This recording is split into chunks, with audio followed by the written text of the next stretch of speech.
Thank you for joining us here at Peterbilt Truck Parts and Equipment in Sparks, Nevada. Today I'm going to show you DPF cleanings. The reason why is this month we're going to do a DPF cleaning special.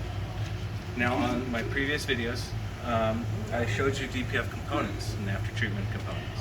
Today I'm going to show you how we actually clean them, including the DOC down here.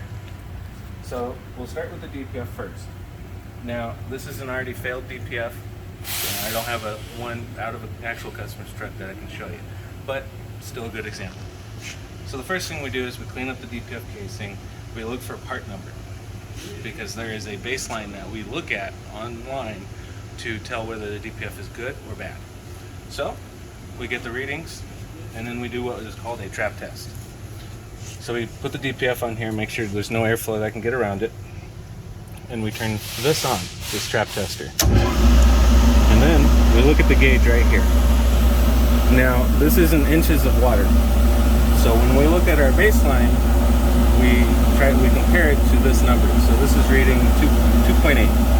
So that's actually a little above green tag. We'll still clean it out.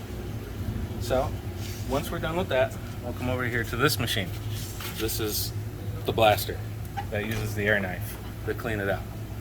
So all it has is two air nozzles that blow independently from each other, bottom to top, to get all of the soot and ash out of the channels in the DPF. So we'll take the DPF,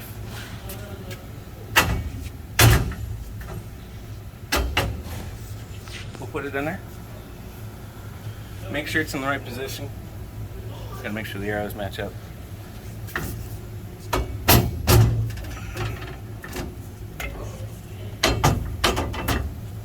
So most of the time we set another ring here to lock the DPF in place, keep it from moving around, get it as good as we can.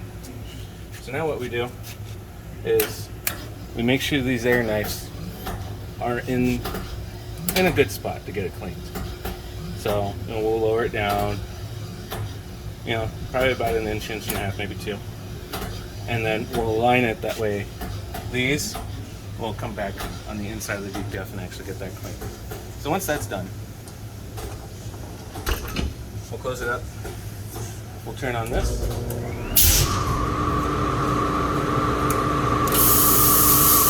then clean it out. This will get cleaned for an hour. And then we will pull it back out and test it again.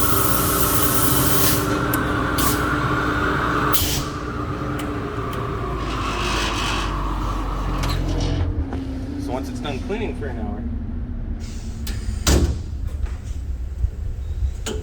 we pull the DPF back out.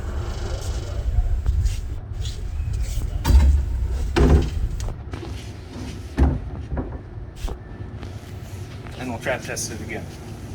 And then once the numbers fall within a specific range, whether it's green tag, meaning good to go back into the truck, or if it's red tag, meaning it's failed.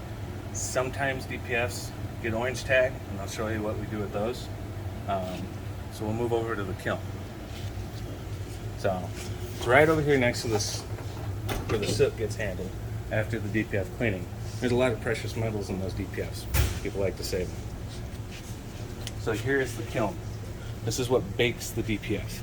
It's what gets the hard to get soot and ash out of it. It'll bake for about 8 hours and it'll get insanely hot. And then we have to let it cool down.